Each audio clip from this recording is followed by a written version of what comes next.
দেখো আমরা বারবার বলি যে তুমি কি দেখে বুঝবা। তোমার মনে করো চেঞ্জিং এ এসে ইন্ডিকেট করা আছে make it compound, make it simple, তাই না?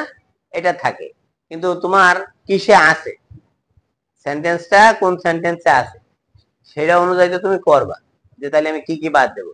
যদি কমপ্লেক্সে থাকে তাহলে কমপ্লেক্সের অলংকার বাদ দিতে হবে, যদি সিম্পলে থাকে তাহলে সিম্পলের অলংকার বাদ দিতে হবে, হ্যাঁ, যদি কম্পাউন্ডে থাকে তাহলে কম্পাউন্ডের অলংকার বাদ দিতে হবে, যেটা করতে বলেছে সেটা সেটার অলংকার ঢোকাতে হবে। তো দেখো কমপ্লেক্সে অলংকার কি কি, অ্যাজ, সিন্স, হোয়েন, হোয়েন। এটার পরিবর্তে হয় কম্পাউন্ডে অ্যাড। কমপ্লেক্সে যদি দো অলদো থাকে,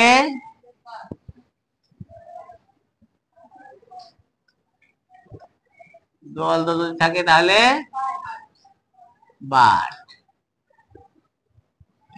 কমপ্লেক্সে যদি না ইফ প্লাস অ্যাফার্মেটিভ থাকে,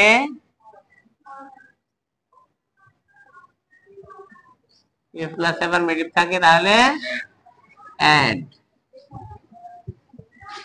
আর কমপ্লেক্সে যদি ইফ প্লাস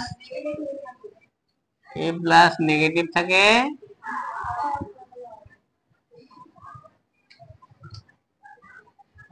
নেগেটিভ থাকলে or.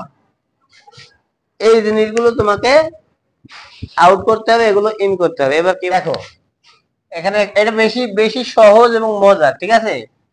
as he was ill he would not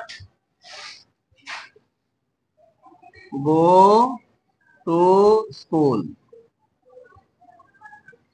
দেখো এখানে এই যে as অলংকার, হ্যাঁ, আমরা as টা বাদ দেব, তাহলে he was ill, এবারে কমা উঠিয়ে and he could not go to school। এই কঠিন আছে নাকি এখানে কিছু? অথচ এটা আসলে তোমরা পারবে না, তোমরা তো মানে এ মাথাও জানো না, ও মাথাও জানো না, তাহলে তো হবে না।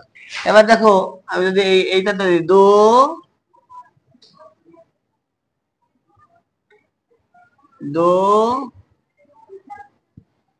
he was ill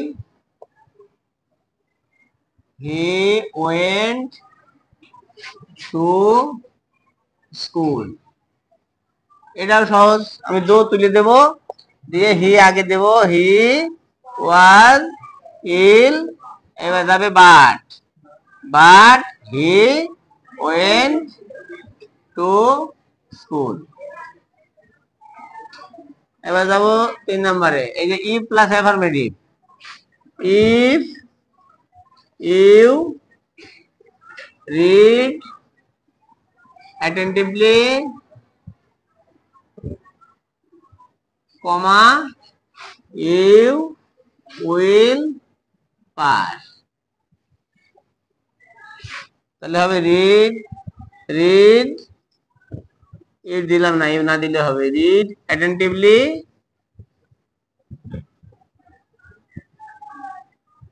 and বলা আছে না, এন্ড হবে and you will pass।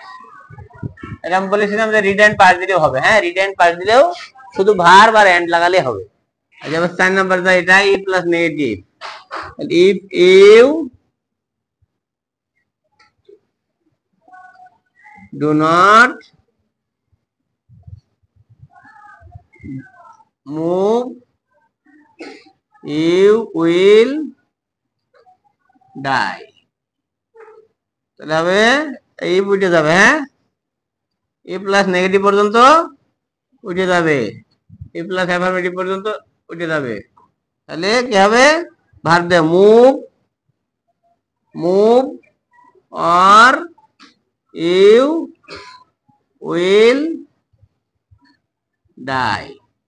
দেখো অনেক সহজ, শুধু অলংকার উঠিয়ে দিবা আর কমার জায়গায় যেটা হওয়ার কথা সেটা দিয়ে দিবা।